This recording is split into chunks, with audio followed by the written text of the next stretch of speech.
Méditation du 25 avril. Trop tard. Celui qui cache ses fautes ne prospérera pas. Celui qui les avoue et les délaisse obtient miséricorde. Proverbe 28, le verset 13, dans la version Semeur. La confession d'Akan était venue trop tard pour qu'elle puisse lui profiter. Il avait vu l'armée d'Israël revenir d'Aï battue et découragée. Il avait vu Josué et les anciens, le visage contre terre, dans une angoisse inexprimable. S'il avait fait sa confession alors, il aurait donné quelques preuves d'un vrai repentir. Mais il garda le silence. Il entendit annoncer qu'un grand péché, dont on précisait la nature, avait été commis, mais ses lèvres restèrent closes. Puis, l'enquête solennelle débuta. On commença à tirer au sort. L'âme glacée d'épouvante, il vit successivement désigner sa tribu, puis son clan, puis sa famille. Mais là encore, il se refusa à balbutier le moindre aveu. Il attendit que le doigt de Dieu se pose sur lui et ne parla que lorsqu'il n'y eut plus moyen de se cacher. Il est fréquent, hélas, ce genre de confession où l'on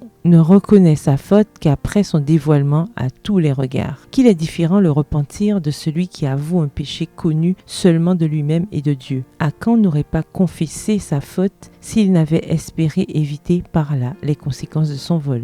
Mais sa confession, lorsqu'elle se produisit enfin, ne servit qu'à montrer que son châtiment était juste. Il ne renfermait ni repentir sincère, ni contrition, ni changement, ni disposition, ni horreur du mal. Telle est la confession que feront les coupables devant le tribunal de Dieu, lorsque le sort de chacun aura été décidé, soit pour la vie, soit pour la mort. Quand les registres du ciel seront ouverts, ce ne sera pas en parole que le grand juge déclarera leur culpabilité aux impénitents. Son regard accusateur et pénétrant rappellera si vivement à leur mémoire chacun des actes et chacune des circonstances de leur vie qu'il ne sera pas nécessaire, comme au temps de Josué, de rechercher les coupables de tribu en tribu, de clan en clan, de famille en famille. De leurs propres lèvres, ils confesseront leur honte. Les péchés qui avaient échappé à la connaissance des hommes seront proclamés devant le monde entier. Texte tiré du livre Patriarches et Prophètes, au chapitre 45, aux pages 472 et 473. Si vous avez des péchés à confesser, ne perdez pas de temps. Ces moments-ci sont plus précieux que l'or. Si nous confessons nos péchés, il est fidèle et juste pour nous les pardonner et pour nous purifier de toute iniquité. 1 Jean 1, le verset 9. Texte tiré du livre Messages choisis au volume 1 au chapitre 54 à la page 414. Bonne soirée, que l'Éternel vous bénisse.